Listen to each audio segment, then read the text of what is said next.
Acts 27.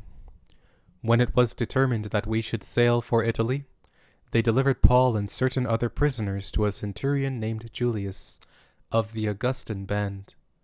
Embarking in a ship of Adramyttium, which was about to sail to places on the coast of Asia, we put to sea. Aristarchus, a Macedonian of Thessalonica, being with us. The next day we touched at Sidon. Julius treated Paul kindly, and gave him permission to go to his friends and refresh himself. Putting to sea from there, we sailed under the lee of Cyprus, because the winds were contrary. When we had sailed across the sea which is off Cilicia and Pamphylia, we came to Myra, a city of Lycia. There the centurion found a ship of Alexandria sailing for Italy, and he put us on board. When we had sailed slowly many days, and had come with difficulty opposite Cnidus, the wind not allowing us further, we sailed under the lee of Crete, opposite Salmone. With difficulty sailing along it, we came to a certain place called Fair Havens, near the city of Lasea. When much time had passed, and the voyage was now dangerous, because the fast had now already gone by, Paul admonished them, and said to them, Sirs, I perceive that the voyage will be with injury and much loss, not only of the cargo and the ship, but also of our lives. But the centurion gave more heed to the master and to the owner of the ship than to those things which were spoken by Paul. Because the haven was not suitable to winter in, the majority advised going to sea from there, if by any means they could reach Phoenix and winter there, which is a port of Crete, looking northeast and southeast. When the south wind blew softly, supposing that they had obtained their purpose, they weighed anchor and sailed along Crete, close to shore. But before long, a stormy wind beat down from shore, which is called Euroclydon. When the ship was caught, and couldn't face the wind, we gave way to it, and were driven along. Running under the lee of a small island called Clauda, we were able, with difficulty, to secure the boat. After they had hoisted it up, they used cables to help reinforce the ship.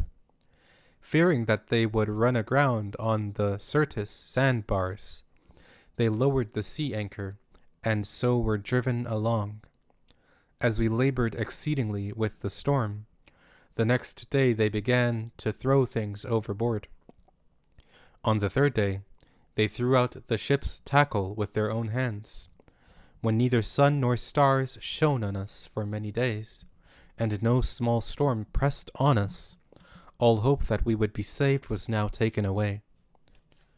When they had been long without food, Paul stood up in the middle of them and said, Sirs, you should have listened to me, and not have set sail from Crete, and have gotten this injury and loss.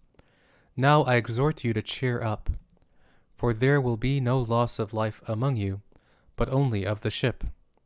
For there stood by me this night an angel, belonging to the God whose I am and whom I serve, saying, Don't be afraid, Paul, you must stand before Caesar. Behold, God has granted you all those who sail with you. Therefore, sirs, cheer up, for I believe God that it will be just as it has been spoken to me. But we must run aground on a certain island. But when the 14th night had come, as we were driven back and forth in the Adriatic Sea, about midnight the sailors surmised that they were drawing near to some land. They took soundings and found 20 fathoms. After a little while, they took soundings again, and found 15 fathoms.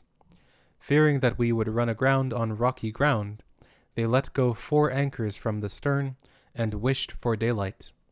As the sailors were trying to flee out of the ship, and had lowered the boat into the sea, pretending that they would lay out anchors from the bow, Paul said to the centurion and to the soldiers, Unless these stay in the ship, you can't be saved. Then the soldiers cut away the ropes of the boat, and let it fall off. While the day was coming on, Paul begged them all to take some food, saying, "This day is the 14th day that you wait and continue fasting, having taken nothing. Therefore I beg you to take some food, for this is for your safety, for not a hair will perish from any of your heads."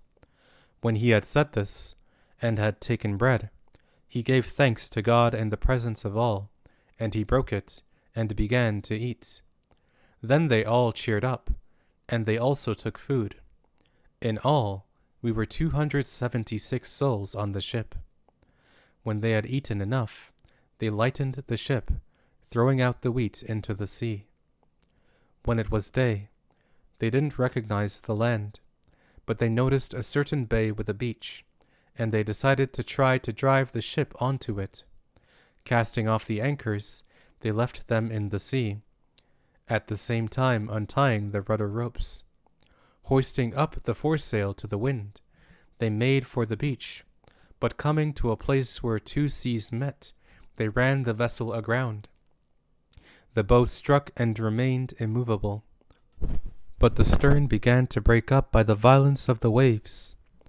The soldiers' counsel was to kill the prisoners, so that none of them would swim out and escape. But the centurion, desiring to save Paul, stopped them from their purpose, and commanded that those who could swim should throw themselves overboard first to go toward the land, and the rest should follow, some on planks, and some on other things from the ship. So it happened that they all escaped safely to the land.